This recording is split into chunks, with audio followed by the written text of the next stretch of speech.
Puis un jour, je me pose, je me centre, je prends mon pendule comme ça, je m'ancre vraiment et je commence à poser la question. Je me dis, mais est-ce qu'il serait possible que j'arrête de ressentir Victor et que je rencontre quelqu'un? Pendule dit, niet, non. Est-ce qu'il serait possible que Victor continue de me voir et que je rencontre quelqu'un? Le pendule dit non. Et je dis, est-ce qu'il serait possible que je rencontre quelqu'un et que ce soit l'âme de Victor? Le pendule dit oui. Alors, je sais bien que le pendule a ses limites. Bienvenue pour cette nouvelle rencontre et merci d'être avec nous avec une consoeur que j'ai pas dit ex-consoeur, elle va me dire ah mais c'est fini pour moi le journalisme, on est toujours journaliste dans l'âme. Elle s'appelle Célia Sampol, elle est invitée sur les canapés. Bonjour Célia. Bonjour. Merci d'être là. On est toujours journaliste. On est toujours journaliste. Hein, ouais. Bon. Merci d'avoir écrit ce livre et de vous mettre à nu effectivement parce que vous racontez une histoire. Alors sous couvert de roman. Moi je suis toujours très étonné. Alors ça s'appelle De l'autre côté du rêve et vous allez comprendre la dimension du rêve parce que celui dont on parle et dont on va faire la connaissance et qui vient, j'allais dire presque hanter vos rêves ou en tout cas qui s'installe dans vos rêves et qui va créer cette histoire d'amour dont vous parlez, on le connaît pas nécessairement en France. Ouais. On sait pas très bien qui est ce monsieur, mais vous allez voir que l'histoire est incroyable et j'allais dire que c'est une mise à nu parce qu'il fallait oser raconter ça. Oui, j'ai mis du temps. Ouais, j'ai mis du temps parce que c'est intime déjà, donc ça parle quand même de mes rêves et de tout ce qui c'est une vraie part cachée quand même de chacun. Ouais. Et puis parce que effectivement c'est un personnage public connu en Russie. C'est donc, une star là-bas. C'est devenu une star. Ensuite, voilà. Un symbole même. Un symbole, oui, tout à fait. Un symbole de liberté, exactement, un symbole de. Ouais. Oui, parce qu'en fait, bon, pour faire court, il a commencé à pratiquer de la musique rock dans les années 80, au tout début des années 80, où le rock était interdit en URSS, donc il faisait ça en underground, caché dans les garages, avec ses groupes. Ses groupes. Ses groupes, parce qu'il avait même pas un seul groupe au début. Et donc au début, il n'était pas connu, parce que si on était artiste officiel, il fallait donc respecter des codes, il fallait vraiment surveiller chacune de ses paroles. Et lui, ça n'avait pas de sens pour lui de. On est à l'URSS de l'époque. URSS des années 80. Ouais, voilà, c'est ça. Et alors ce monsieur en question dont on parle, c'est quand même lui. Il s'appelle Victor Tsoi. Voilà, c'est ça. Victor Origine Tsoi. coréenne. Voilà. Et c'est un chanteur, un rocker. Ouais, guitariste aussi. Et rebelle. Ouais. Un peu grande gueule, quoi, je veux dire. Oui, rebelle. Disons, qui allait contre le régime établi. Alors après, sa revendication n'était pas, il avait pas de revendication politique. Son objectif, c'était pas de refaire la révolution, de renverser le régime, il le dit, dans ses chansons. Lui, il voulait simplement faire la musique qu'il aimait, en fait. S'exprimer, dire des choses et faire la musique qu'il voulait. Et en fait, on ne lui permettait pas. Donc pendant des années, il a fait du rock underground. Donc il n'était pas connu, en fait, à part dans les cercles underground de Leningrad, c'est ex-Saint-Pétersbourg. Et puis quand Gorbatchev est arrivé dans les années 86, petit à petit, ça a commencé à s'ouvrir. Et donc là, ça a été... il a été un peu poussé dans la stratosphère, comme propulsé exactement, sur le devant de la scène, comme on dit. Sur le devant de la scène. Et du coup, il a effectivement représenté un symbole de liberté, de libération. Ouais. Et donc, il est devenu super connu. En fait, il passait de chambreur, comme il disait à l'époque, c'est-à-dire qu'il faisait du rock dans les chambres et les appartements, à des salles remplies. Même le dernier concert qu'il a fait, c'était un très grand stade où il y avait, je sais plus, 60 000 personnes ou 80 000 personnes. Donc, c'était énorme pour lui, quoi. Et si on devait faire un équivalent avec une personnalité française, on dirait que c'est le... Alors, dans les années 80, je sais pas, peut-être Téléphone, je sais rien, quelque chose comme ça. Ouais, c'est ça, le groupe Téléphone russe, quoi. Ouais, bon, après, je sais pas, mais oui, mais enfin, bon, voilà. C'est une autre époque aussi. C'est du même acabit, oui, bien sûr. C'est une autre Alors, époque. pourquoi est-ce qu'on parle évidemment de ce Victor Tsoi?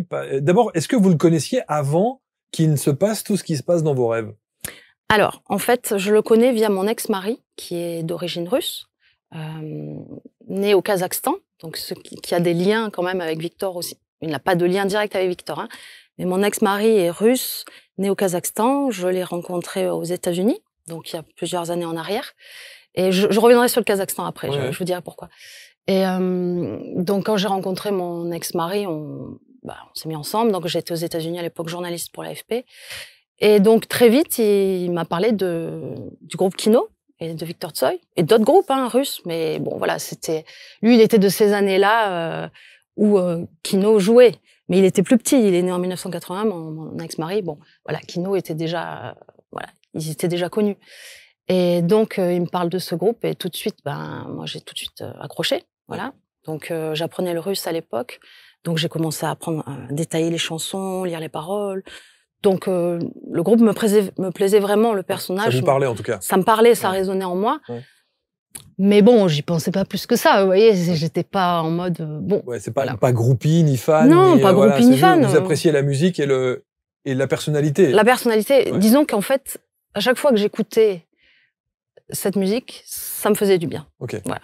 Okay. Donc tout ça, ça se passe aux États-Unis. Donc rien n'arrive avec Victor aux États-Unis. Les choses vont basculer quand je rentre à Marseille quelques années plus tard avec mon ex-mari. On revient en France en fait parce qu'on voulait avoir des enfants. Et bon, les choses se sont pas passées exactement comme j'avais prévu. Ça a commencé à devenir très compliqué pour moi et ma relation en arrivant à Marseille, ma ville d'origine. Parce que mon ex-mari, il s'est pas du tout adapté. Donc lui, il était d'origine kazakh, russe kazakh, mais nationalité américaine. C'est une longue histoire qui n'a pas d'intérêt ici. Et donc quand on est arrivé à Marseille, en fait, c'est le déracinement, pour lui déracinement, mais aussi bon voilà, il était passé d'une stature aux États-Unis où il connaissait tout le monde. À Marseille, voilà, il parlait pas la langue. Ouais. Bon, on passe de Washington à Marseille quand même. C'est un petit choc. Même moi, après 12 ans passés à l'étranger, j'ai eu du mal à revenir. Ouais. Mais bon, pour moult raisons, ça s'est très mal passé. Il s'est disputé avec ma famille. Ça a commencé à être vraiment compliqué. Il buvait aussi. Donc je me suis retrouvée dans une situation vraiment compliquée. Il y a une petite descente aux enfers là. Ouais, grosse descente aux enfers. Voilà, j'étais enceinte, j'ai accouché de ma petite fille. Bon voilà, ça a commencé à être très compliqué. J'ai eu 2 enfants. Bon, quand on est dedans, on continue. Voilà. Et en fait, un jour, je me suis retrouvée dans ma chambre. Je me suis dit mais je peux pas continuer comme ça. C'est vraiment. En fait, j'étais sous emprise. J'arrivais pas à me sortir de là. Et donc j'avais vécu 12 ans à l'étranger et là je revenais en France et je pouvais pas voir ma famille parce que mon mari se disputait avec tout le monde. Donc c'était vraiment compliqué et je n'arrivais pas à sortir de ça. Donc c'est comme si j'étais enfermée dans une cage et mes ailes comme ça et j'ai enchaîné quoi. J'arrivais pas à me sortir de ça. Donc je le raconte aussi dans le livre parce qu'entre parenthèses ça peut aussi aider des personnes qui se retrouvent dans des situations où la vie fait que on n'arrive plus à s'en sortir. Et donc je me rappelle me mettre dans ma chambre et me dire mais il faut que je trouve une solution pour me sortir de ça. Et en fait quelques jours plus tard donc je m'endors et à 4 heures du matin je vais faire un rêve, un premier rêve qui va être plus qu'un rêve en fait, une sorte de songe quelque part qui est une autre réalité où donc je vais le raconter vite fait. C'est comme si je marche et que je suis dans une sorte de labyrinthe comme ça, où je vois pas la sortie quoi. À chaque fois que je vais dans un endroit, il y a un mur, et il y a des gens qui viennent, qui s'approchent de moi, qui m'oppressent comme ça, qui rigolent, qui se moquent un peu de moi. Je m'en sors pas. C'est un peu l'image de ma vie quelque part. J'arrivais pas à trouver d'issue. La symbolique en tout cas est puissante. Une sorte de forte, voilà. Ça veut bien dire ce que ça veut dire dans votre vie réelle. Terrestre. Exactement. Ouais. Donc c'est ça le rêve aussi. Ça c'est vraiment le symbole quoi. C'était très clair. Donc à un moment donné, comme je m'en sors plus, je m'appuie contre un mur comme ça et je ferme les yeux et je respire et quand je rouvre les yeux, en fait, je vois que quelqu'un me tient par la main.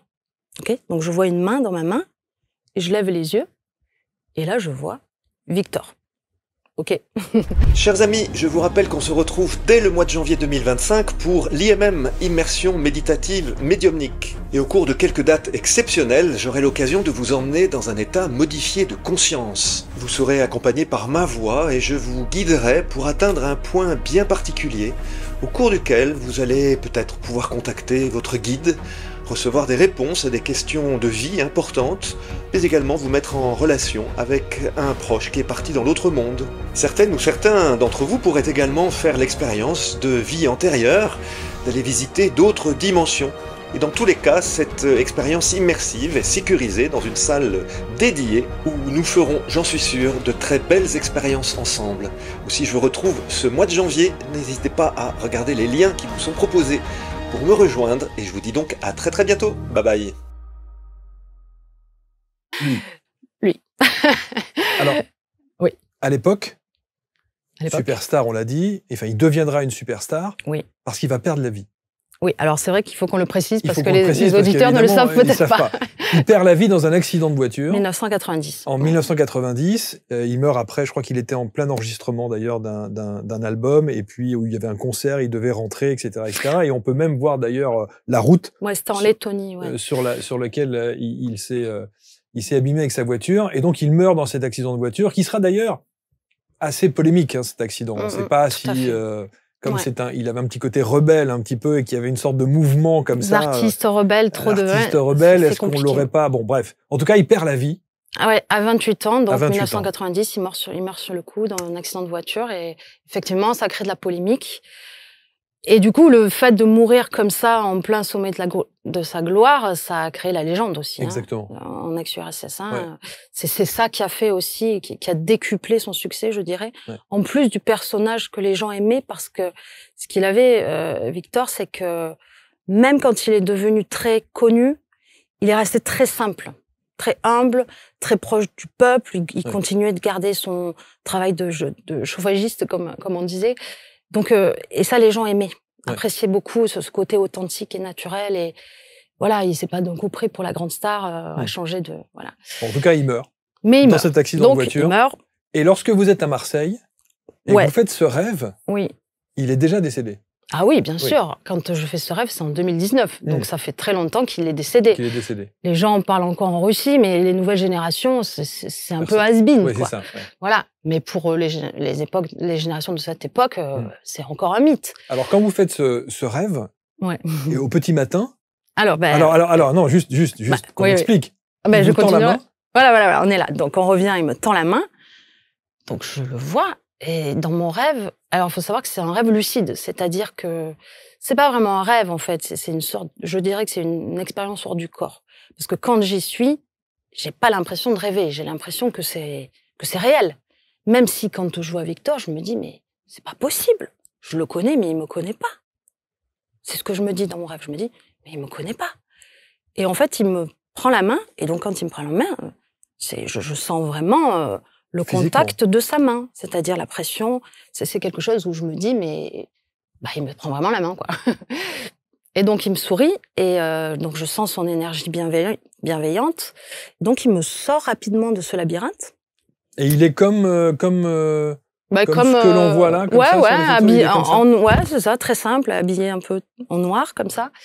Et donc, il me sourit, et très calme. Et en fait, il me sort du labyrinthe, et il m'emmène... on arrive dans un grand champ. Donc là, la nuit tombe. Et là encore, c'est très lucide. C'est-à-dire que je vois la nuit qui tombe, j'entends les grillons, je sens les odeurs. C'est décuplé, en fait. Les sens sont décuplés. Et donc, on marche à travers les herbes hautes, comme ça. Et il me tient toujours la main. Donc, je suis quand même un peu impressionnée qu'il me tienne la main, comme ça. Et il m'amène au fond donc dans le champ. Et au bout du champ, il y a comme un grand lac devant nous. Et là, donc il me regarde. Je le regarde. Et il me montre du doigt le lac. Et je regarde le lac. Et il me dit, si tu n'y arrives pas, tu peux allumer un feu. Et donc, je regarde le lac. Et je vois qu'au-dessus du lac, il y a un petit feu qui commence à grandir au-dessus du lac. Et moi, je dis, mais du feu sur l'eau? Comme ça, ça me paraît... Et là, j'entends, maman! Donc, je me réveille brusquement. En fait, c'était ma fille qui m'appelait de l'autre chambre. Donc, je redescends dans la matière direct. Je me lève, comme ça, je vais dans la chambre. Oui. Bon, j'avais mes 2 enfants à l'époque. Encore mon ex-mari avec moi. Hein. Et mes enfants se rendorment tout de suite. Après, je retrace tout le fil de mon rêve. J'écris direct mon rêve. J'ai des carnets de rêves depuis très longtemps, j'écris tous mes rêves. Enfin, pas tous, mais la plupart. Et vous n'avez qu'une envie, c'est d'y retourner? À ce moment-là, je me dis, waouh! Je sens que ça m'a ébranlé dans chacune de mes cellules, en fait. Il y a des rêves comme ça qui, d'un coup... et en fait, je comprends pas, quoi. Et en même temps, la puissance de cette rencontre, en fait... justement, on est au bon endroit ici. La puissance de cette rencontre est tellement forte que je fais que penser à ça. Et le matin même, en fait, justement, je devais aller couvrir... Donc, le matin de ce rêve, je devais aller couvrir un salon pas très loin de chez moi, à Marseille, sur la physique quantique. Donc, je devrais écrire un article sur la médecine quantique, en fait. Et donc, le matin, je vais à ce salon. Et donc, je cherche la salle pour écouter le conférencier. Et quand j'attends devant la salle, je le raconte parce que c'est assez surprenant, la synchronicité qui se passe le matin même. Donc, en attendant que ça ouvre, je suis comme ça, et il y a une dame qui commence à me fixer de loin, comme ça. Je me dis, qu'est-ce qu'elle veut? Et en fait, elle s'approche de moi et elle me dit, vous n'êtes pas magnétiseuse, par exemple, par hasard? Moi, je dis, non, je suis journaliste, pas magnétiseuse. Elle me dit, ah bon, vous êtes sûre? J'ai vraiment l'impression que vous avez quelque chose. Donc, en même temps, je pense à mon rêve avec Victor le matin même. Donc, je dis... Qui vous tient les mains? Qui me tient la main, ouais. Puis, qui n'était pas un rêve, hein, vraiment. Donc, je dis non, je sais pas. Bon, on commence à discuter. Et donc, on rentre, on suit la conférence, qui, entre parenthèses, parle de physique quantique, de temps vertical, hein, de temps déstructuré. Vous avez interviewé beaucoup de gens sur ce sujet-là, n'est-ce pas? Et où, en gros, le conférencier commence à dire que tout se passe en même temps, passé, présent, futur, sur un immense échafaudage. On a en fait que des présents superposés comme ça. Et donc, il cite même Einstein et qui dit donc, en gros, en fait, on est des êtres multidimensionnels et on vit des vies avec un passé, un présent, futur qui se passent en même temps. Je commence à me dire, c'est quand même curieux tout ce qui se passe aujourd'hui, vraiment. Et donc, je continue à parler en même temps avec la dame qui s'est mise à côté de moi. Et à la fin de la conférence, elle me dit, écoutez, je connais quelqu'un, je pense qu'elle pourra vous aider. Et elle me donne un numéro, quoi. Et en fait, c'est le numéro d'une médium. C'était la première fois de ma vie que j'avais un numéro de médium entre les mains, quoi. J'avais jamais consulté de médium ou quoi que ce soit. Donc, le matin même du rêve avec Victor, je me retrouve avec, sans le demander, hein, un numéro de médium dans les mains, quoi. Plus physique une conférence physique quantique. Conférence, une personne qui vous parle de magnétisme. Ouais, c'est ça, magnétisme aussi. Le rêve, voilà, bon. Donc, quand même, je me dis... beaucoup de signes, quand même. Beaucoup de hasard, là. Donc, je commence à être en mode... comme si j'avais été branchée sur le courant électrique, je vibrais de toutes parts. Et donc ça va durer pendant plusieurs jours. Hein. Je redescends pas de mon rêve. C'est la puissance. En fait, le souvenir, la puissance du rêve ne redescend pas. Comme un rêve normal où un jour ou deux, ça s'estompe. Là, non. Là, c'est vraiment puissant, quoi. Donc bon, ma vie continue, hein, avec mon ex-mari. Alors, ça n'allait pas du tout. Les disputes reprennent et je m'en viens à me dire. S'il te plaît, Victor, reviens me voir, quoi. Voilà. J'en viens à me dire, ouais. Parce que c'était tellement bien, agréable. Ça m'a apporté... réconfort. Ouais. Bien sûr. Et en fait, il est revenu. Dans la même nuit? Pas la même nuit, mais quelques temps après, peut-être une semaine plus tard, il revient. Et donc, pareil, je m'endors. Et là, je me retrouve... Bon, je vais pas raconter tous mes rêves, parce qu'il y en a une centaine, hein, mais j'en raconte juste un petit peu quelques-uns pour que vous compreniez le truc. Donc, le deuxième rêve, en fait, je suis dans une boîte de nuit, chose où je ne vais jamais, mais bon, dans le rêve, j'y étais. Une boîte de nuit, je suis assise, et donc, il y a tout ce jeu de lumière, comme ça. Et en fait, je vois qu'à côté de moi, il y a une jeune femme qui me ressemble énormément, mais en beaucoup plus jeune. Et je la vois très triste, comme ça. Et je lui dis, écoute, si tu es triste, si tu veux, on sort. Donc on sort et on se retrouve sur la Corniche à Marseille, c'est cette longue promenade au bord de l'eau. Et on commence à marcher toutes les deux. Et je lui dis, mais qu'est-ce qui t'arrive? Et elle me dit, c'est Yuri. Donc Yuri, c'est mon ex-mari. Elle dit, un coup il est gentil, un coup il est très dur avec moi. Et moi je lui dis, mais c'est marrant, il fait pareil avec moi. Et en fait, donc je comprends que la fille, c'est moi. Bien sûr. Et en fait, d'un coup, je me tourne. Et il y a Victor, en fait, juste à côté de moi, qui me tient par la taille. Et je me dis, il a surgi, il est là.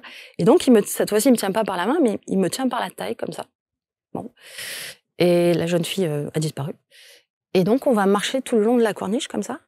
OK? Et en fait, on va croiser des gens de mon passé. Petit à petit. Et bon, je le fais un peu vite, hein. Et puis, à un moment donné, on va rentrer dans un de ces diners américains. Bon, c'est un peu... souvenir de ma vie aux États-Unis. Et donc, on rentre dans le diner avec Victor, toujours, et on s'assoit. Donc là, on se retrouve dans un espace pareil, hein, c'est très lucide. Hein.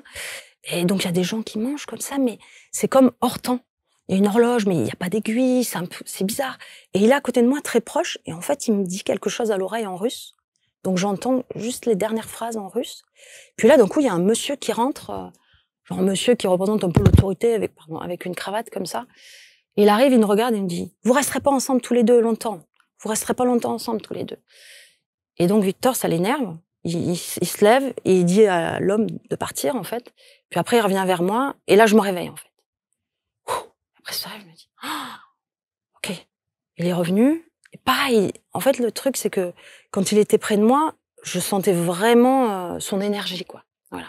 Donc une énergie d'amour, une énergie très lumineuse comme ça. Donc en fait, les rêves vont se répéter. C'est comme en fait, ça va être des rencontres, en gros, où on vient se rencontrer tous les deux en rêve, hein, des sortes de rendez-vous nocturnes. Et petit à petit, en fait, ces rêves vont outre le fait que c'est comme si je ne rêvais pas, hein, c'est comme si j'avais vraiment une vie nocturne avec lui, hein, où on va apprendre à se retrouver. En fait, ces rêves vont avoir plus qu'un impact dans ma vie, parce qu'en gros, ils vont me pousser à prendre vraiment des actes et des décisions dans ma vie incarnée. Parce que quand je vais revenir à l'état de réveil, hein, entre guillemets, je vais voir l'état de ma vie, de solitude intérieure et de mal-être que j'ai avec mon ex, puis toutes les choses qui me conviennent plus, en fait. Et ce qu'en fait l'amour peut vraiment être, hein, j'ai l'exemple. Mais au travers du rêve. Mais au travers du rêve, hein, mais qui existe aussi quelque part, c'est notre réalité. Hein. Je me dis non, mais il faut que je mette en place des changements, c'est pas possible. Donc petit à petit, je vais mettre en place des changements. Je vais avoir la force de me séparer de mon ex, hein, sachant que c'était très compliqué parce qu'on avait deux enfants en bas âge, lui n'était pas français, il parlait pas la langue. Puis avec tous les trucs qui me disaient que je vais l'abandonner, machin, toute la culpabilité, la peur de voilà. Je vais me mettre à écrire aussi.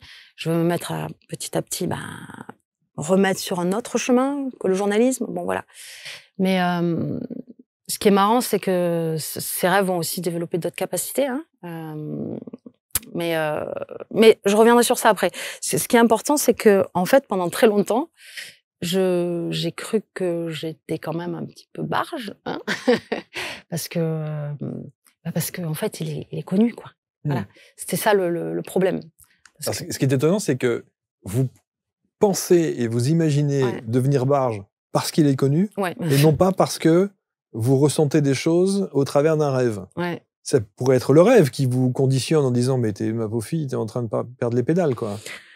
En fait, je pense que c'est mon mental qui m'a pas lâché pendant tous ces mois, où il me disait, c'est parce que si je connais les Russes, parce que ma belle famille est kazakh, j'apprends le russe, du coup on a eu beaucoup de gens russophones dans notre entourage, et je me disais mais si les Russes ils entendent ça, si mes beaux-parents ils entendent ça, si mon ex il apprend ça, il va me prendre pour une folle. C'est sûr. Parce que le personnage est connu. Alors, si c'était en France, n'en parlons pas. Oui. Mais là, je me dis, qui va croire que Victor Tsoi vient me voir dans mes rêves à moi? Je suis qui? Moi, je suis personne. Peut-être qu'il y a 1000 groupies qui ont fait des rêves de lui. Ouais. Mais en même temps, c'était pas pareil. Ouais. C'est en même temps l'impact. Si vous voulez, je cherchais des preuves à l'extérieur pendant longtemps. Hein. J'ai cherché des preuves à l'extérieur pendant longtemps. J'ai commencé à consulter, hein, parce qu'à un moment donné, je me suis dit, consulter des médiums, pas des docteurs, mais parce que je me suis dit, il faut quand même que j'ai la preuve que c'est vrai. Et notamment cette médium qu'on vous avait donné en numéro de téléphone, vous l'avez appelée ? Alors, je vais juste finir ma phrase. C'est que pendant longtemps, j'ai cherché à l'extérieur les preuves, mais j'ai compris plus tard qu'en fait, l'impact émotionnel était tel, et aussi les conséquences que j'ai mises en place dans ma vie, les actes, qu'en fait, j'avais pas besoin de chercher d'autres preuves, parce que quand à un moment donné, je veux dire, le cœur parle, le ressenti parle, c'est tellement puissant, ça nous permet d'évoluer à tel point, entraîner une telle transformation, mettre en place de tels changements dans la vie, qu'il n'y a pas besoin vraiment de chercher à l'extérieur. Et puis je savais que c'était réel au fond de moi. Mais encore une fois, mon mental était là, il avait besoin de preuves. Bon, je suis journaliste quand même, je suis ancrée, je suis maman. À un moment donné, il faut pas trop partir non plus dans les tours, quoi. Ce qui est assez incroyable, c'est que vous allez vous parler d'une relation amoureuse. Oui, je parle d'une relation amoureuse parce que c'était vraiment ça. C'est puissant. C'était puissant et il exprimait lui-même de l'amour.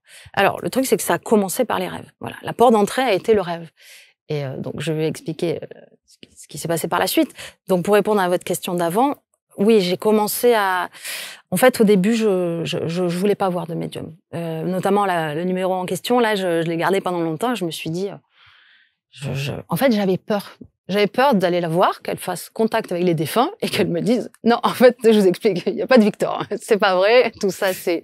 Vous hallucinez. » Et je me disais « Mais non, mais si elle me dit... » J'avais peur. Parce que je me disais « Mais c'est pas possible. Moi, il vient me voir tout le temps, quoi. » Enfin, on se rencontre, hein, parce que c'est pas que lui, hein, c'est toujours 50-50, comme on dit.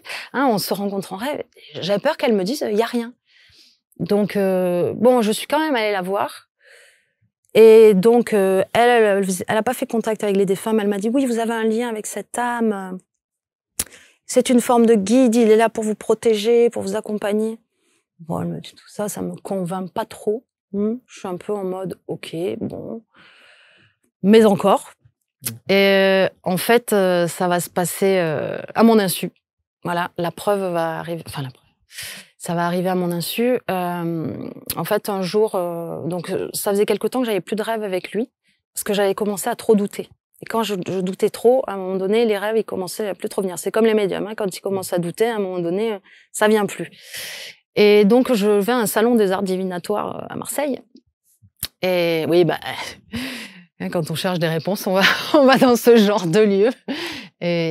Et en fait, bon, je commence à arpenter les rayons du salon. Il y avait de tout. Bon, j'assiste à une conférence d'une hypnothérapeute qui endormait quelque part les gens. Hein, elle les mettait en état de sommeil hypnotique. Et elle communiquait avec un défunt qui passait par la personne et qui écrivait un truc. J'ai dit, oh là là, qu'est-ce que c'est que ce truc? Moi, je vais pas me faire endormir comme ça. C'est pas pour moi, ça. Mais bon. Je me dis, ok, elle est intéressante quand même. Bon, à la fin de la conférence, je me dis, bon, je vais juste passer devant son petit stand, mais juste pour voir comme ça. Hein, j'avais pas l'intention de. Et donc, je passe devant.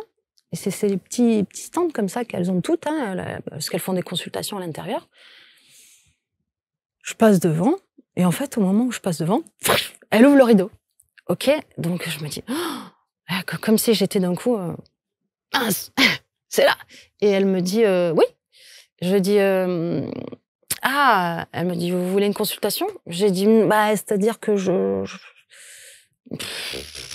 Oui. Ok.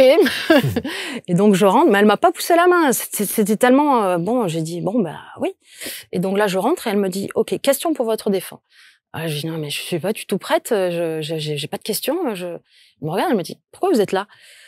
Alors, je lui dis en 3 mots, ben voilà, j'ai fait des rêves avec quelqu'un que je connais mais qui ne me connaît pas. Et je fais beaucoup de rêves, donc je voudrais savoir ce que ça signifie, quoi. Donc, elle me dit, OK. Donc, prénom du défunt. Donc, je dis Victor, V-I-K-T-O-R. Date de naissance, date de mort, je dis. Elle me dit, OK.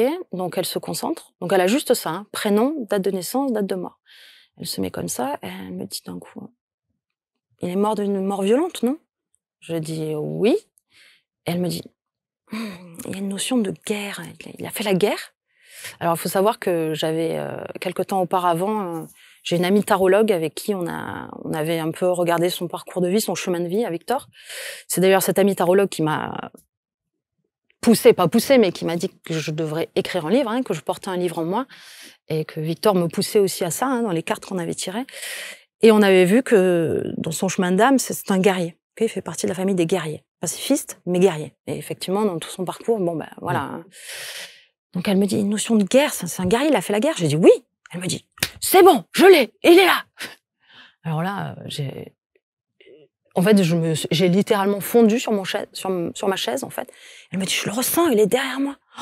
Et en fait, là, elle s'est mise à parler comme il parlait à sa place. Et ça a duré, mais c'était 15 minutes. Et là, il a tout sorti. Il lui a dit, ça fait super longtemps que je veux te communiquer avec toi. Et donc, il lui dit, il lui dit en gros, nous sommes âmes sœurs, enfin voilà, âmes jumelles, quoi, comme ça. Et il dit, je t'aime d'un amour fou et je sais que tu m'aimes aussi. C'est incroyable, mais c'est vrai. Nous avons eu beaucoup de vie ensemble. Et donc, voilà, il lui dit aussi... c'est trop dur d'être séparés, j'irai nulle part tant que t'es pas rentré. Donc il lui dit des choses comme ça. Et donc là, moi, ça me frappe tellement que, en fait, j'arrête pas de pleurer, quoi. Et elle me dit, mais pourquoi tu pleures, ma belle? Et donc je lui dis, parce que c'est comme si d'un coup j'avais la preuve que je suis pas folle, que ça fait 2 ans que je rêve de lui tout le temps, et j'hallucine pas. Elle me dit, non, t'es pas folle, c'est réel. Et elle me dit, il arrête pas de me le répéter, c'est réel. Donc là, elle me dit, tu l'as canalisé en rêve, il est venu te voir en rêve. Elle me dit, mais tu as douté, c'est pour ça que là, il peut plus venir, mais tu l'as canalisé en rêve. Et donc là, maintenant que tes doutes vont partir, tu vas pouvoir encore plus entrer en communication avec lui. Donc moi, comme j'avais déjà écrit mon livre, je lui pose des questions belles, je lui dis, mais le livre, qu'est-ce qu'il en pense? Et là, il lui dit, comment peux-tu me le demander? Et donc je dis à la dame, je lui dis, mais est-ce qu'il va m'aider? Et donc elle me dit, mais de quoi tu as besoin? Et je lui dis, je sais pas. Et elle lui dit, mais c'est lui qui parle à travers elle, j'aimerais être présent physiquement auprès de toi. Donc, la séance se termine, elle essaie de me mettre en hypnose, mais ça marche pas du tout, je suis complètement troublée, quoi, et le mot est faible. Donc, en sortant de ça, je suis bouleversée. En fait, le truc qui va se passer, c'est qu'en sortant de ça, du coup, comme j'ai plus de doutes qui se passent, tous les ressentis qui avaient commencé à se développer sont complètement exacerbés. C'est-à-dire qu'en fait, je rêvais de lui, mais petit à petit, dans ma vie, il y avait des moments où j'avais la sensation que je sentais une présence. Mais encore une fois, je me dis, c'est n'importe quoi, c'est moi qui hallucine. Voilà. En fait, après cet épisode-là, j'ai commencé à ne plus douter. Et donc, quand je sentais une présence, je commençais à me dire, mais attends, peut-être que c'est vraiment lui, quoi.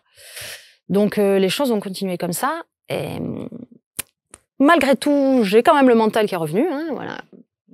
J'ai un mental super puissant. Et donc, la vie a fait qu'il y a une autre personne qui est rentrée dans ma vie, qui est maintenant devenue une amie, qui est également médium. Voilà, je connaissais aucun médium et les choses ont fait que j'ai de plus en plus rencontré de personnes de ce côté-là. Et donc, elle, en fait, j'avais pas prévu de la voir, mais j'avais acheté un livre d'astrologie. Et comme j'avais acheté ce livre, j'avais eu droit à une réponse, une question offerte. Et donc, j'avais posé une question sur mon histoire. J'avais juste demandé une brève comparaison de nos 2 thèmes astro. Et donc, le monsieur qui m'avait fait la réponse avait trouvé ma question tellement intéressante qu'il avait fait une petite audio de 15 minutes, sans connaître mon histoire. Et il a comparé nos 2 thèmes astro avec Victor. Et il dit, c'est vraiment surprenant, parce qu'on a l'impression que c'est comme s'ils étaient complémentaires, vos thèmes. Et que, voilà, il commence à dire, j'ai l'impression que, quelque part, dans sa vie, vous lui serviez un peu d'inspiration, un peu de muse, mais ne croyez pas que c'est que dans un sens. Voilà, c'est-à-dire que lui vient vous aider en rêve, mais vous aussi, vous l'aidez, en fait. Vous venez compléter une partie de sa vie d'avant, entre guillemets, où il manquait quelque chose, notamment vie intérieure, où il manquait quelque chose. Et donc, en gros, il dit, c'est comme si c'était complémentaire, et sa lune noire, votre lune qui se complète. Et il me dit, je vous conseille fortement de parler à cette dame, elle est médium, elle pourra vous aider. Donc, via lui, elle me donne encore un numéro de médium. Et donc là, j'ai fait vraiment une séance avec cette dame, et on est resté 1h30, on était en conversation à 3 avec Victor, il était direct là. En fait, elle m'a dit, quand j'ai commencé la séance avec elle, elle m'a dit, je pense que Victor était déjà là depuis un bon moment, avant même que je me connecte avec vous. Et donc, là, ça a été vraiment puissant pendant 1h30. Il a expliqué des vies antérieures qu'on a eues ensemble. Et en gros, il lui a dit, alors la médium m'a dit qu'en fait, je pouvais faire ce qu'elle faisait. Moi, j'ai dit, ah bon? Elle me dit, oui, vous le canalisez totalement, en fait, vous le sentez, vous n'êtes pas folle, vous l'entendez, en fait, 5 sur 5. Donc, voilà, c'est réel.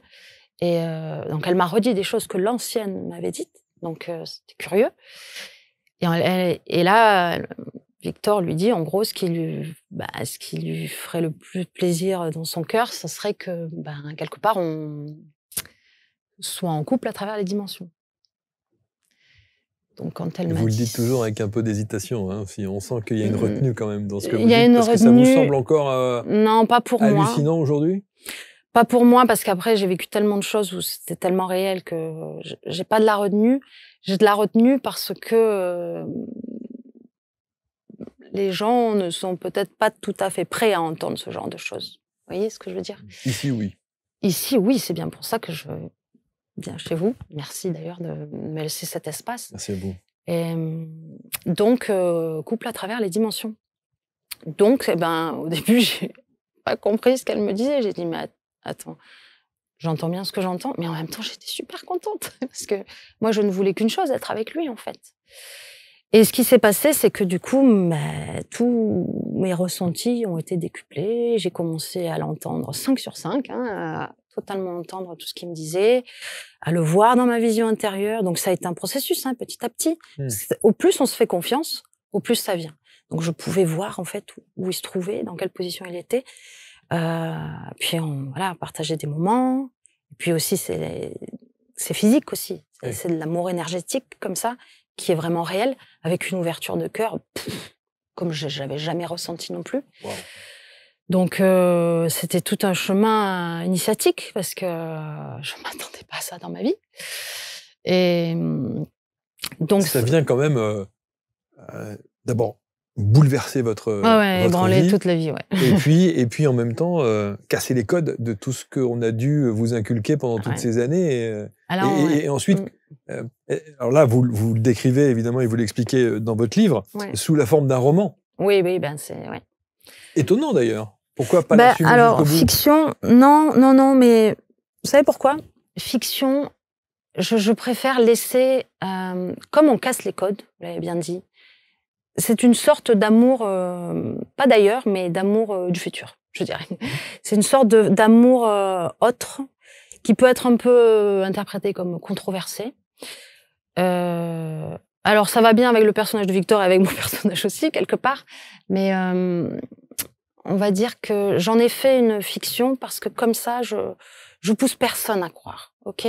Je propose un univers qui peut paraître imaginaire, mais en même temps qui est très plongé dans la réalité. Parce qu'on suit Léa, son personnage, elle est avec ses problèmes, avec sa vie, et en même temps, après, on va à Leningrad, comme ça, j'alterne entre Léa à Marseille, puis Victor à Leningrad. Donc, chacun est dans sa réalité, comme ça, mais des ponts vont se créer entre leurs deux réalités, jusqu'à ce qu'après, une deuxième partie, elle fasse son voyage astral, et là, ils vont passer 3 jours ensemble. Je fais brièvement le pitch. Mais, si vous voulez, quand c'est une fiction, les gens ont l'espace de pouvoir se dire, bon là, j'y crois, je crois jusque-là, non, là, j'arrête d'y croire. Bon, vous voyez, parce que si je dis c'est autobiographique, je fais un livre autobiographique, je dis ça m'est arrivé, les gens, à un moment donné, ils vont dire, là, sûr. au moins, ils ont l'espace, chacun interprète à sa façon, et puis ça aborde plein de thèmes autres que ça aborde plein de thèmes sur la vie après la mort, sur les liens d'âme, sur écouter ses ressentis aussi, voilà. Est-ce que, lorsqu'on vous pose la question, est-ce que vous êtes en couple aujourd'hui? Est-ce que vous êtes marié? Est-ce que vous êtes... voilà. Qu'est-ce que vous répondez? Alors, bon, les choses ont un peu changé maintenant, on pourra y revenir si vous voulez, mais pendant un moment, pour moi, j'étais en couple, j'avais une vie. Et d'ailleurs, j'étais épanouie, quoi. Épanouie, j'avais besoin de rien, quoi. J'avais tout. Et en mode décuplé. Mais évidemment, personne ne savait, quoi. Les gens me disaient, elle est célibataire, elle reste célibataire. Mais en fait, au début, je me suis dit, mon Dieu, mais comment je vais faire? Mes copines, mes parents, tout le monde va dire que je rencontre personne. Puis après, en fait, j'ai appris à me détacher de tout ça, du regard des autres. Je me suis dit, mais peu importe, l'essentiel, c'est que moi, je sois bien. C'est sûr. Alors, ça a évolué, je vais y venir. Simplement, donc au début, je l'ai raconté à personne. Mais il y a 2 petits êtres à qui je n'ai pas pu mentir, qui sont mes enfants. Et oui. Parce qu'ils sont complètement dans mon énergie. Comment expliquer ça? Bon, alors, faut savoir que quand même, mes enfants sont méga ouverts, avec une sûr. maman. C'est bon, sûr, mais non, mais le truc, c'est que je pouvais pas leur cacher ça parce qu'ils sont déjà hypersensibles. On peut pas mentir aux enfants, ils sont dans mon énergie. Alors, ils connaissaient Victor parce qu'on écoutait les chansons à la maison et tout. Et en fait, il faut savoir qu'avant même que j'ai ce couple à travers les dimensions, quand j'étais encore avec mon ex-mari, ma fille, qui a quand même une certaine capacité, je dirais, mon fils aussi, mais à cette époque, la petite était un peu plus grande que lui. Et elle m'avait déjà sorti des phrases où elle me disait « Mais maman, tu sais, je crois que Victor, il est amoureux de toi. » Elle m'avait dit des trucs comme ça. Et son papa, j'étais encore avec le papa à l'époque. Hein. Donc, quand elle m'avait dit ça, j'avais failli m'étouffer. Pardon. Elle m'a dit, oui, tu es la dame de Victor. Alors, je ne comprenais pas pourquoi elle me disait ça, ma fille.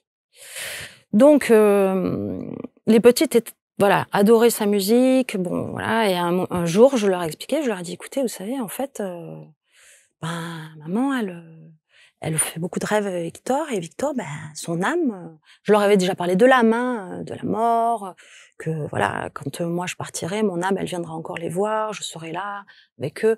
Ils avaient pas du tout peur parce qu'on en a toujours parlé de façon bienveillante et naturelle. Et voilà, je leur expliquais comme ça. Donc eux, ils me font totalement confiance. Et donc j'ai commencé à leur expliquer que Victor, il venait me voir et qu'il était là. Et les enfants se sont mis à ressentir l'énergie de Victor quand même à la maison. Donc, il a commencé à se passer un truc où il était super content qu'il soit là, en fait. Super content. Avec une sorte d'amour. Et lui, c'est quand même un être très... avec beaucoup de force, comme ça, et de lumière. Et en fait, un jour, Victor m'avait dit, on va faire une séance de questions-réponses avec les enfants. Ils peuvent me poser toutes les questions qu'ils veulent. Et donc, on a fait cette séance de questions-réponses. Je l'ai dit aux enfants, je lui ai dit, si vous voulez, ils proposent qu'on fasse une séance de questions-réponses. Vous pouvez poser toutes les questions que vous voulez. On a enregistré. Donc, moi, je canalisais. Et donc là, les petits, donc à l'époque, c'était... quel âge ils avaient? 5 et 7 ans, je pense, ou 6 et 8, je sais plus. Ça dure 20 minutes. Ils posent des super questions. Des super questions, les petits.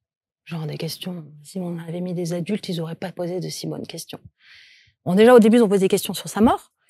Pouf pouf, quand tu meurs, mais pouf pouf, d'un coup, tu es au ciel, ou comment ça part, ou est-ce que tu restes encore un petit peu? Ou alors, mais de l'autre côté, c'est quoi? C'est l'école? Qu'est-ce que tu fais? Ou alors, est-ce que tu as encore de la colère de l'autre côté? Est-ce que tu es triste? Et voilà. Et après, ils ont posé des questions sur leur propre père, à eux. Et donc, Victor a apporté des super réponses à ça. C'était pas du tout mes réponses à moi, hein, je veux dire. Et c'était très puissant. Donc, on a enregistré ça. Et donc, en fait, notre petite vie a continué comme ça. Alors, c'était quand même triste quelque part parce qu'à chaque fois, il devait retourner de l'autre côté. Et puis, on peut pas avoir une vie normale parce que, voilà, lui me disait aussi que... Parce que on est allé quand même à la limite. Il y a une forme de transgression de la loi d'incarnation dans ce qu'on fait. Hein, mais en même temps... Je veux dire, tous les explorateurs, à un moment donné, il faut transgresser quelque chose, transgresser des lois pour créer de nouvelles lois. On n'est pas en train de faire quelque chose de mal, là. Je ne dis pas qu'il faut transgresser les lois, mais en s'approchant de certaines limites, comme ça permet aussi d'explorer et d'aller de l'avant. Le seul truc, c'est que, ce qu'il me disait Victor, hein, c'est que il voulait pas que je sacrifie non plus une partie de mon incarnation. Mais en même temps, ça n'a fait que s'amplifier, en fait. Au plus on était ensemble, au plus on avait notre histoire, au plus ça montait en puissance. Donc, le truc qui s'est passé, c'est que la médium avec qui j'avais fait la séance pendant 1h30 m'avait dit, au bout de quelques temps, quelques années, voilà, tes guides disent que Victor devra, parce qu'il était mon guide principal, donc, devra se retirer, parce que s'il ne le fait pas, toi, tu le feras pas, hein, et c'est vrai. Et pour te laisser la possibilité de vivre un amour incarné. Alors quand elle m'avait dit ça, moi dans ma tête, je m'étais dit c'est pas possible. Et donc là, quand on vivait tout ça avec Victor, moi j'étais hors de question que ça se passe. J'avais pas du tout envie qu'il s'en aille, quoi. Et lui n'avait aucune envie de partir non plus. Jusqu'à ce que, donc c'était début 2024, mars 2024 à peu près. Une nouvelle médium entre dans ma vie. Bon, j'y vais que quand ça rentre dans ma vie. Hein. Sinon, je vais pas commencer à chercher sur Internet. Non, je laisse faire la vie. Si d'un coup il y a quelqu'un qui m'en parle ou ça rentre dans ma vie, je dis bon, c'est peut-être le moment. Et donc une médium entre dans ma vie et j'ai fait la consulter en posant l'intention de me rapprocher encore plus de Victor. C'était compliqué parce qu'on était quand même déjà au maximum de ce qu'on pouvait faire en l'état, hein, c'est-à-dire une incarnée, un désincarné, avec nos 2 dimensions, ouais, c'est ça. Et donc je vais la voir et donc moi je canalise Victor aussi. Hein. Mais bon, là j'y vais en mode je canalise pas, c'est elle qui va canaliser, quoi. Et médium très forte au demeurant, hein, elle fonctionne avec elle entend des sonorités comme ça. Et elle dit les sonorités, et ça rappelle un prénom, et donc bon. Donc elle voit mes grands-parents, elle voit des défunts et des vivants.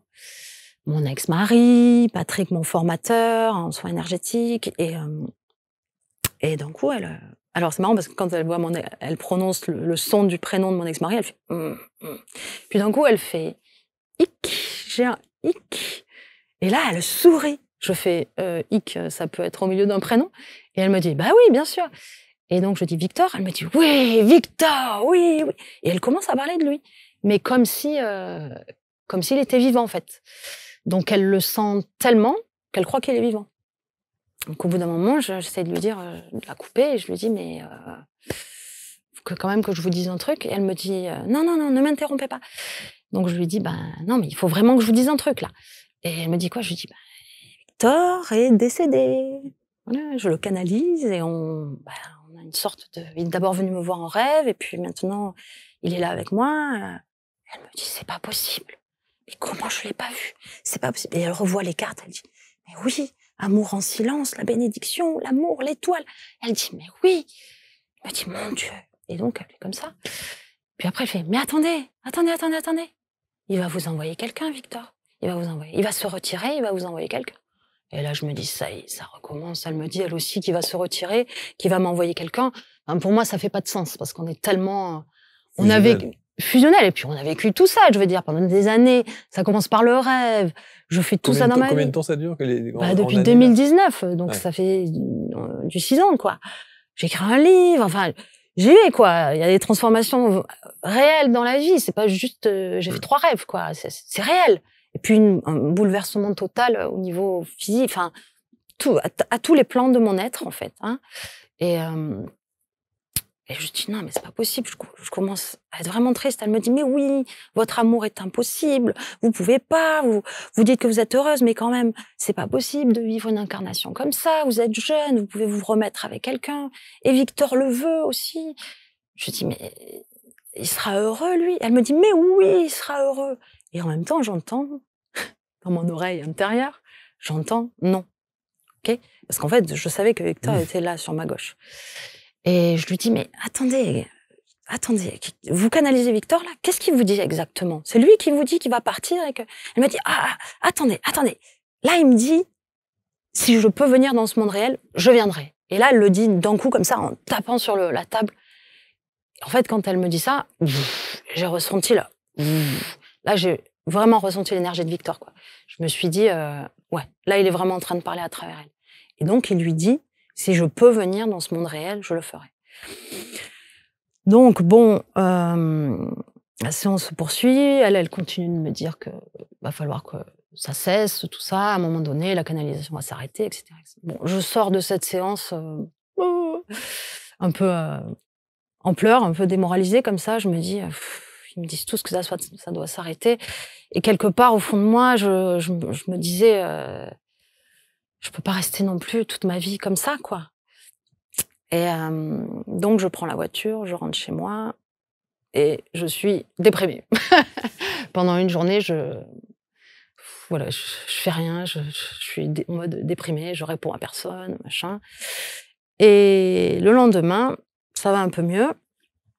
Et là, mon frère me téléphone, ok. Donc mon frère m'appelle. Bon, je n'ai pas trop envie de répondre parce que j'étais encore un peu en mode voilà. Mais bon, je réponds quand même. Et donc je lui explique mon histoire. Hein. Il connaît mes histoires, donc je lui raconte tout ça. Et je lui dis, bah écoute, elle me dit que ça, est-ce qu'il peut venir dans ce monde réel? Je lui dis, mais c'est pas possible. Parce qu'en plus, quand la médium m'avait dit ça, je lui dis, mais c'est pas possible qu'il vienne dans ce monde réel. Elle me dit, mais on sait pas ce qu'ils peuvent faire. Donc, quand mon frère m'appelle, il me dit, mais oui, mais tu sais, j'ai déjà... Parce que moi, je lui dis, mais il peut pas venir dans ce monde réel. S'il se réincarne maintenant, je veux dire, j'ai 41 ans, on aurait 41 ans d'écart, c'est pas possible, ça va pas le faire. Il va pas prendre possession d'un corps non plus, hein, on n'est pas là-dedans. Voilà, c'est lumineux, notre histoire, on n'est pas en mode... je lui dis, je vois pas d'autre solution, qu'est-ce qui peut se passer, quoi. Et mon frère, il me dit, mais tu sais, j'ai entendu parler d'un truc, tu sais, c'est... Et là, avant même qu'ils disent le mot, j'entends une voix en moi qui dit transfert d'âme, ok? Et je me dis, transfert d'âme. Et là, il me dit, oui, tu sais, j'ai entendu parler de transfert d'âme. 2 secondes avant, je l'avais entendu dans mon rêve, et il me dit transfert d'âme. Je fais, ah bon? Qu'est-ce que c'est que ce truc? Il dit, oui, ça porte un nom anglais comme ça. T'as pas entendu parler? Je dis, non, je comprends pas, j'ai pas entendu parler de ça. Comment ça se fait? Bon, on continue de parler, on raccroche. Il me dit, cherche sur Internet, tu vas voir. Donc, dès que je raccroche, je vais sur Internet, je tape transfert d'âme, et là, il me sort un article, super article, où ça explique ce qu'est le transfert d'âme.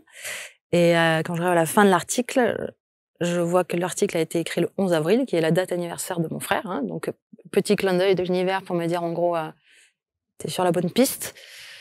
Donc, je lis l'article et en gros, ça dit que dans certains cas, quand il y a une âme qui est incarnée dans un corps sur Terre, mais que cette âme en a marre, en fait, ça se passe pas comme elle le voulait. Elle est, voilà, elle veut retourner à la maison, en fait, parce que c'est pas ce qu'elle avait prévu. Elle passe en accord, en fait, avec une âme qui est là-haut et qui a très envie de revenir parce qu'elle a une mission à accomplir, hein, ou quelque chose à faire. Donc, il y a une sorte d'accord qui est passé entre les deux pour faire le switch, le transfert. Donc, ça s'appelle un walk-in. J'en avais jamais entendu parler. Et à ce moment-là, je découvre ça. Je me dis, non, mais c'est pas possible. Et donc, je commence à me renseigner, regarder les témoignages. Puis un jour, je me pose, je me centre, je prends mon pendule comme ça, je m'ancre vraiment et je commence à poser la question. Je me dis, mais est-ce qu'il serait possible que j'arrête de ressentir Victor et que je rencontre quelqu'un? Le pendule dit, niet, non. Est-ce qu'il serait possible que Victor continue de me voir et que je rencontre quelqu'un? Le pendule dit non. Et je dis, est-ce qu'il serait possible que je rencontre quelqu'un et que ce soit l'âme de Victor? Le pendule dit oui. Alors, je sais bien que le pendule a ses limites. Wow.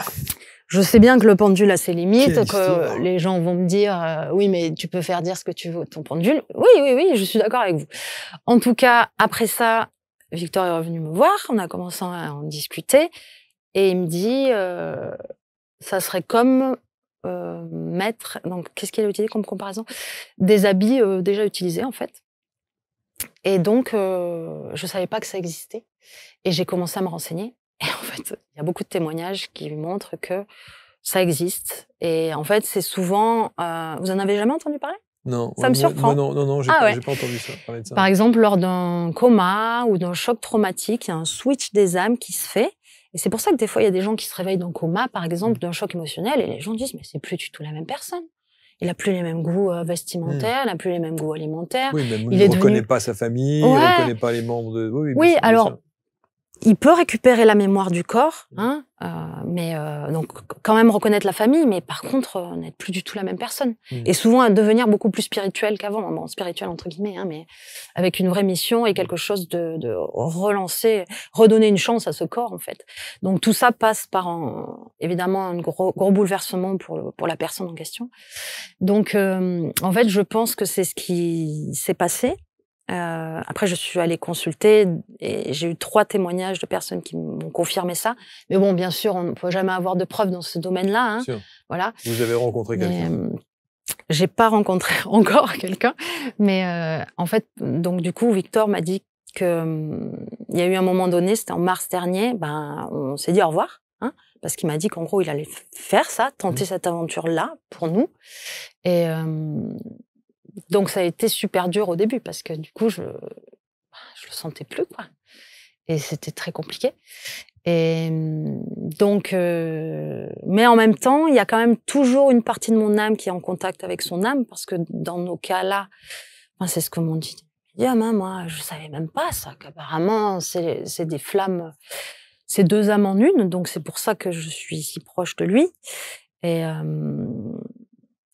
donc, en gros, il y a quand même toujours une partie de moi qui le ressent. Ça se passe sur un autre plan, en fait. C'est difficile à expliquer. Le process, il est en process. Le process est en cours, ouais. De ce que j'apprends. Donc, tout ça, c'est aussi fait pour m'apprendre aussi à sortir de l'attachement émotionnel, hein, et parce que là, je suis en train d'apprendre à aussi vivre ma vie, à pas être dans l'amour-attachement, hein, et dans l'amour, ce que vivent 99% des gens, hein, qui sont dans l'amour-attachement, l'amour... C'est-à-dire, c'est un amour fusionnel, mais en même temps, c'est un amour de soi. Voilà. Et ça, c'est le vrai amour inconditionnel, quoi. Donc ça veut dire quoi? Ça veut dire qu'aujourd'hui, le processus est en marche et donc vous attendez? Ben non, justement, il faut pas que j'attende. Non, oui, mais inconsciemment, vous attendez. Inconsciemment, j'attends et je suis convaincue. Bon, là encore, les gens peuvent se dire, la nana, elle est barge. Mais peu importe. Je suis convaincue, là, dans la partie de mon être, là, qu'il arrive. Que c'est réel, qu'il arrive, parce que de toute façon, je le connais. Jamais il serait parti comme ça d'un coup, sans revenir, ou me le faire en mode, on va lui faire croire que c'est un walk-in, mais comme ça, c'est un moyen que je me retire, parce qu'on peut pas continuer à faire ça. Non, c'est pas son style. Et je suis convaincue qu'il ferait vraiment ça par amour. Je suis convaincue que c'est un moyen pour lui de terminer son incarnation. Et je suis convaincue pour lui qu'on a quelque chose à faire ici, ensemble. Parce que ce genre de rencontre-là, l'union crée aussi quelque chose dans un but spirituel. Mais voilà. vous imaginez que... C'est de la science-fiction. Non, mais d'abord, c'est un film. Ben, c'est mon objectif aussi. C'est un scénario de film. Non, mais c'est une histoire absolument incroyable. Mais j'étais en train de me dire, est-ce que vous imaginez une seconde qu'il y a peut-être quelqu'un, quelque part, sur ce plan terrestre, qui va donc subir un choc de quelque chose, pour le coup. Il va se passer un truc dans sa vie. Pas forcément un accident, mais choc, quelque chose choc émotionnel. De puissant. Ouais, de puissant. Mais je pense que ça a déjà eu lieu, hein, que là, il est dans le process de se réadapter à son corps physique. De mes informations que j'ai et de mes contacts un peu télépathiques. Est-ce qu'il dit qu'il va vous aider à un moment donné à ce que vous puissiez vous retrouver alors, sur ce plan-là ou pas? Parce que c'est bien beau qu'il soit quelque part, mais il faut que vous tombiez dessus, quoi. Ah oui, c'est l'objectif. Bah oui. En fait, un jour, j'étais en stage, on donnait un stage de soins énergétiques, et il y a une stagiaire qui était là parmi nous, et en fait, sans que je le demande, je savais pas, elle était médium, la stagiaire. Hein. Elle fait des canalisations avec des canalisations, un peu particulières, avec des sonorités, et en fait, elle m'a dit, j'ai un message pour toi, Célia. Il faut qu'on aille dans la cuisine et que je te fasse une canalisation. Moi, je lui ai rien demandé. Et donc, on se cale et elle me dit, je vais me connecter à la source. Et donc, je lui avais très brièvement parlé de mon histoire. Hein, comme j'avais mon livre. Dans les stages, des fois, j'amène mon livre, les stagiaires les achètent. J'avais très brièvement parlé de mon histoire. Et donc, elle se centre, elle me dit, il faut que je te fasse une canalisation, il y a un truc pour toi, là. Et en fait, elle veut se connecter à la source, mais Victor intervient. Et elle capte l'énergie de Victor. Mais pas Victor défunt. Elle me dit non, là il est en mode incarné, il est en mode je le sens physique. Et elle me dit par contre tu dois pas le chercher, c'est lui qui va te trouver. Il me dit qu'il va te trouver, ton rayonnement sera sa lumière. Donc il faut pas que tu sois dans l'attente, c'est lui qui va te trouver. Alors, ça veut dire que alors c'est beau et en même temps c'est terrible parce que vous êtes dans l'attente. Alors, au début, oui. Vous vivez pas. Au début, j'étais dans l'attente. Et après, j'ai appris, parce que c'est le chemin, c'est ça aussi, à sortir de l'attente. Et à vivre pour moi. Donc, à réapprendre à être dans ma complétude moi-même. Mais attends, excusez-moi, mais il y a plein de gens qui attendent l'amour et qui sont dans l'attente. Hein. Je veux dire, tout le monde est dans l'attente, en fait. Mais moi, j'apprends à sortir de l'attente. Parce que justement, j'ai pas envie d'être dans l'attente. Et c'est pas ce qui m'est demandé. Il faut que j'arrive à... Mais ce que tout le monde devrait faire, en fait, à arriver à être bien et en mode accueil, lâcher prise, ce qui doit intervenir dans la vie, interviendra. En gardant cette certitude dans mon cœur que je sais qu'on va se retrouver, mais sans m'y enfermer. Voilà. Donc, ce qui est assez incroyable, c'est qu'il y a des gens, les gens disent, quand vous dites cette phrase, je sais qu'on va se retrouver, la plupart du temps, on s'imagine après notre départ. On se dit, voilà, je sais que je le retrouverai ailleurs, etc. Vous, c'est l'inverse. Ouais, vous allez vous pensez pouvoir le retrouver là, maintenant, quelque part, au coin de la rue, quoi. On a fait toutes les étapes. On a fait rêve, on a fait incarner, désincarner, et je pense que maintenant, on va faire en mode incarné pour vivre enfin une vie, une deuxième partie de vie ensemble. Et Mais c'est incroyable. Mais ça veut dire, non, mais c'est incroyable. C'est-à-dire que il va falloir lui expliquer à la personne. Oui. Qui change de vie. Il y aura mon livre. Non, je rigole. Non, mais qui change de vie. Oui. Alors, tout le challenge pour les walk-in, hein, c'est d'apprendre à se souvenir et de comprendre, réapprendre quelle est leur mission, pourquoi ils sont revenus. Mais vous regarderez, hein, il y a plein de témoignages de walk-in. Hein, et en général, ils arrivent à retrouver leur mémoire et leur mission.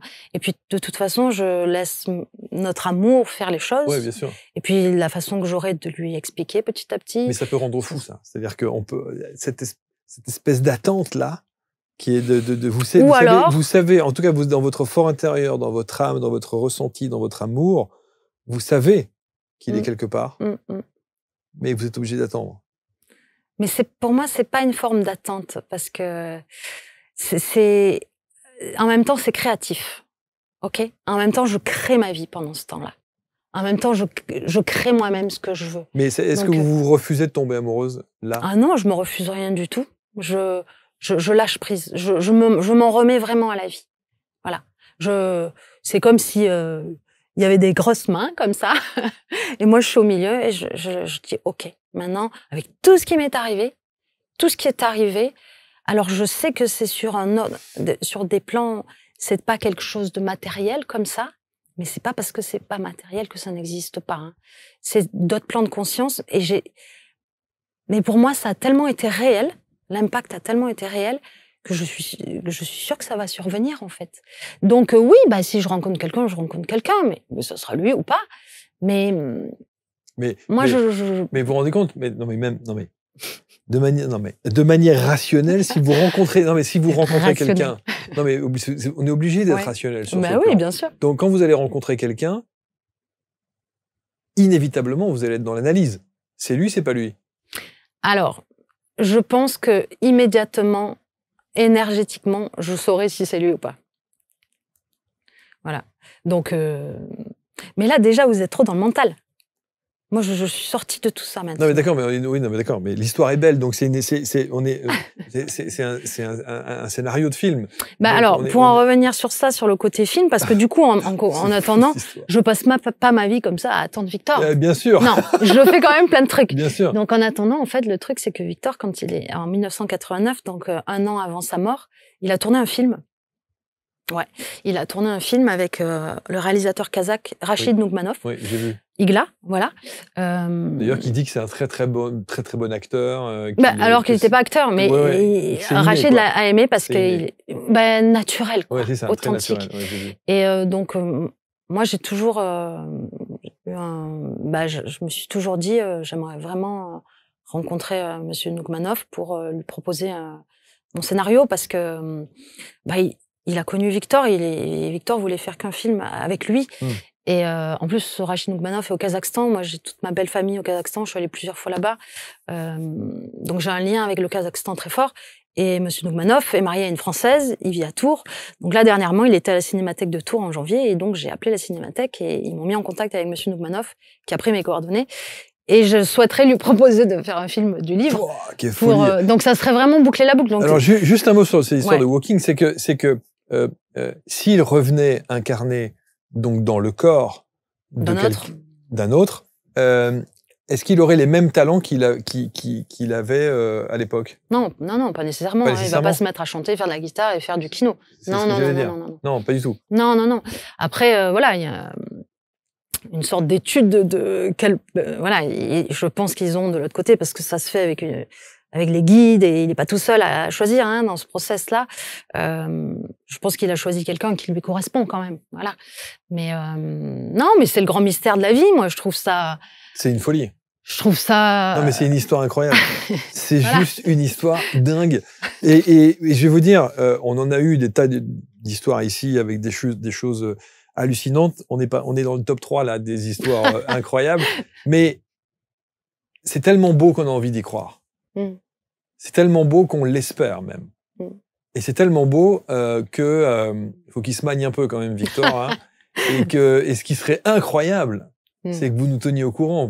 Non, mais vous allez. On revient sur le plateau à deux. Non, mais il faut revenir tous les deux sur le plateau en disant, vous imaginez, le type, il va falloir qu'il comprenne qu'il est l'incarnation de. Enfin, qu'il a récupéré l'âme de quelqu'un dont vous étiez convaincu qu'il allait le faire, quoi. Bon, alors, il y a toute la Russie qui va me tomber sur le dos, mais bon, j'assume. Non, mais bon, après, peu importe, en fait. C'est ça, incroyable. Lisez ce livre, évidemment, de Célia, avec aux éditions Le Lys Bleu. de l'autre côté du rêve. Et honnêtement, alors ce qui est fou, c'est qu'il aurait pu vous dire, avant d'engager ce process, il aurait pu vous donner des détails, quoi.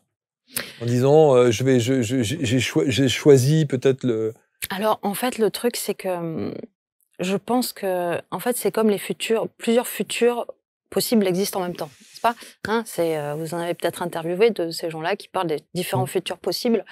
Mais à un moment donné, en fonction de l'intention qu'on émet ou d'un choix qu'on fait, ça s'oriente sur un rail plutôt qu'un autre, ok? Et je pense que cette séance de médiumnité où il a dit d'un coup, parce que je pleurais, j'étais vraiment malheureuse du fait que la médium me dise « c'est pas possible, ce n'est pas possible, il va vous envoyer quelqu'un ».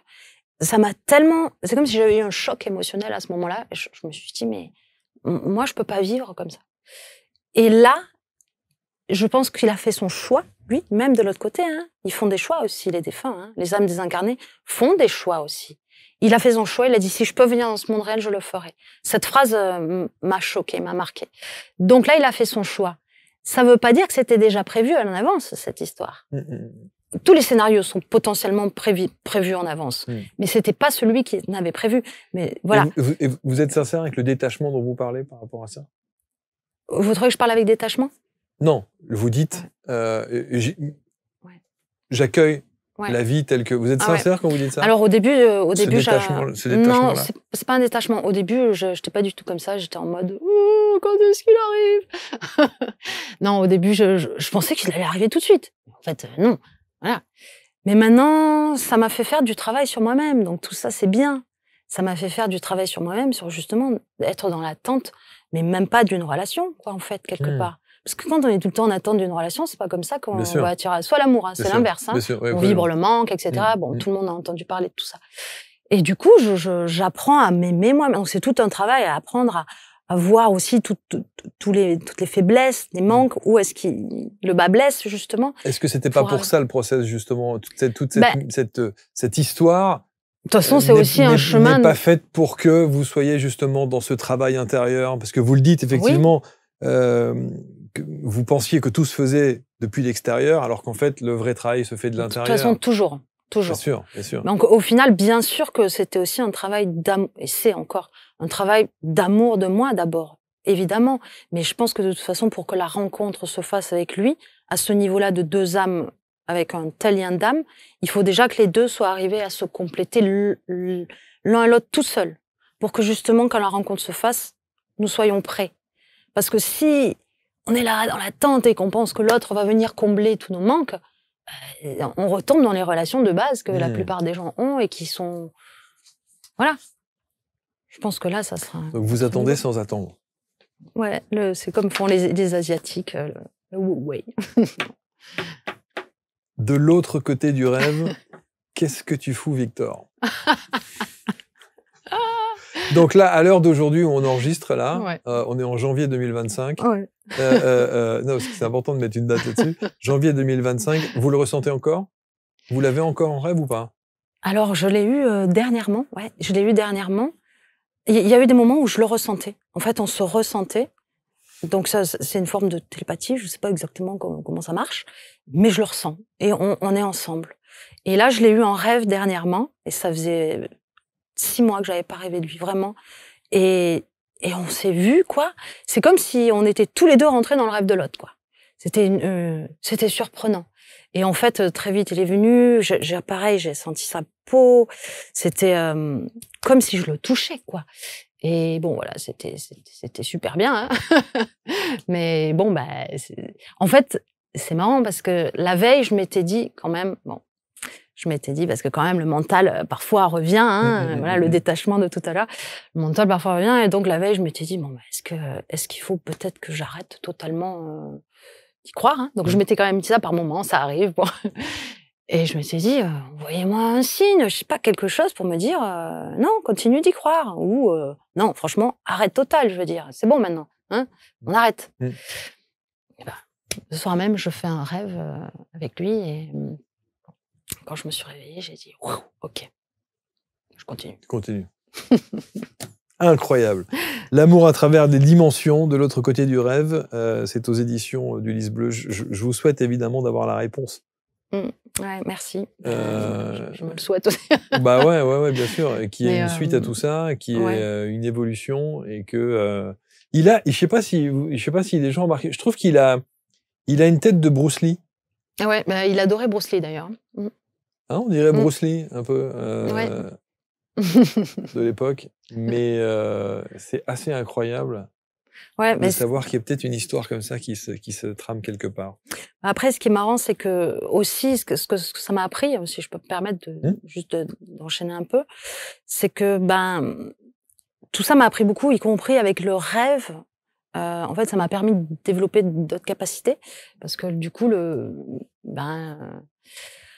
comment dire, j'ai eu d'autres rencontres en rêve avec des défunts pour le coup.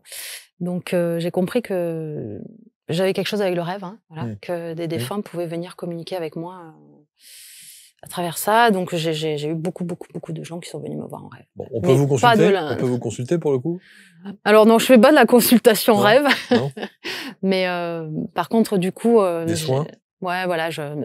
Maintenant, je suis plus journaliste. Je me suis tournée vers tout ce qui est soins énergétiques, hypnose, PNL. On a lancé un centre de formation. Et bon, tout ça est lié, évidemment. En revanche, dans mon centre de formation, je fais des ateliers sur le rêve. Ah oui, c'est sûr. Sur voilà, comment en finir avec les pannes de rêve, parce que les gens, des fois, ils m'écoutent et ils me disent « Mais comment tu fais ? Moi, je me souviens jamais de mes rêves. » En fait, tout le monde rêve, tout le monde rêve. Et puis, il y a différentes sortes de rêves. Donc, il y a des songes, il y a des voyages astraux, il y a des rêves basiques, il y a des rêves prémonitoires, il y a des rêves de contact avec les défunts. Donc, voilà, on travaille sur tous ces rêves-là. Célia Sampol, lisez cet ouvrage et vraiment restons en contact. J'ai très envie de connaître. Non, mais sérieux, j'ai envie de connaître la suite, quoi. Ouais, je vous dirais. Et il faut l'amener, Tome 2, film, je l'amènerai. S'il accepte et s'il est open à ça, c'est quand même, c'est quand même assez incroyable. Merci infiniment, Célia, d'avoir eu le courage de vous confier comme ça, de nous révéler un petit peu votre histoire au travers de votre livre et puis de voir s'il y a effectivement une suite. Et juste un mot pour terminer, j'ai pas envie de vous lâcher comme ça, mais cette illustration. Alors, très bonne question. C'est une amie à moi, Claudia Fischer, qui est peintre, qui peint énormément depuis des années. Et, donc, je la suis sur son compte Instagram, Animaella. Et un jour, donc il y a quelques années maintenant, je vois d'un coup ce tableau. Alors, il faut savoir que je peux pas me permettre d'acheter ces tableaux financièrement. Mais d'un coup, je vois ce tableau, je le regarde, j'appelle direct Claudia, je lui dis « Mais attends, il me faut ce tableau. » Il me dit « T'es sûre ?» J'ai dit « Oui, il me le faut. » Et donc, je vais direct la voir, elle habite à La Ciotat. Et je vois le tableau, je fais « Waouh, c'est pour moi ce tableau !» Elle me dit « Il s'appelle La Porte. » Elle me dit « C'est un de mes tableaux les plus spirituels. » J'ai dit « Je te l'achète. » Et du coup... Voilà, deux personnages, la porte. Et donc, c'est la porte qu'on franchissait toujours avec Victor pour se voir. Wow. Tout est dit. Merci infiniment. Merci à vous. Merci. Vous commentez avec bienveillance, comme toujours. Et je sais que cette émission, cette histoire, c'est plus qu'une émission, va susciter quelques réactions et quelques commentaires. C'est le but. Merci beaucoup. Rentrez bien. Prenez soin de vous et des petits. Et on se retrouve très vite pour une prochaine rencontre. Salut.